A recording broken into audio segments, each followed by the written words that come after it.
എടാ 100 രൂപയുടെ പെട്രോള് അതിൻ്റെ ചിലവേ ഉണ്ടായിരുന്നുള്ളൂ. നിൻ്റെയൊക്കെ ഈ തളപ്പുകളും കാണൂലായിരുന്നു. പ്രവീണിൻ്റെ അരിയും മരുന്നൊക്കെ വാങ്ങിച്ച് നിറഞ്ഞു. ഇനി മേലെ അവൻ്റെ അരിയും മരുന്നൊന്നും വാങ്ങാൻ പോരുത്, മനസ്സിലായോ? അതൊന്നും കിട്ടാൻ ചാവണേ ചാവിന്ന്. എടാ എത്ര പൈസ മുടക്കിയിട്ടാണ് പിന്നെ ഏതെങ്കിലും ഒരു കേസിൽ കുടിക്കരുത് കേട്ടോ. പല സമരങ്ങളും നടന്നു, ഇതുപോലൊരു സംഘർഷം കണ്ടിട്ടില്ല. ഇപ്പം കിഡ്നിയിൽ സംഘർഷം തുടങ്ങുന്നു. എൻ്റെ കിഡ്നിയെ ഞാൻ എന്ത് ചെയ്യും? ഇപ്പോഴും എടുത്തങ്ങ് റിമൂവ് ചെയ്ത് മാറ്റിയാലോ? ദൈവവചനം പറയുന്നത് ആരെന്നാണ് നിന്റെ വിചാരം? ഏതോ കുറെ എണ്ണത്തിന് എന്തോ ചെറിയ സഹായമൊക്കെ ചെയ്യുന്ന വലിയ മറ്റവനാവും.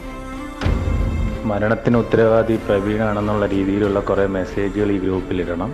എല്ലാവരും എഴുതി ഇതിനകത്ത് തന്നെ ഇടുക. കിട്ടിയ അവസരങ്ങൾ ആരും നഷ്ടപ്പെടുത്തരുത്, മാക്സിമം ഉപയോഗിക്കുക.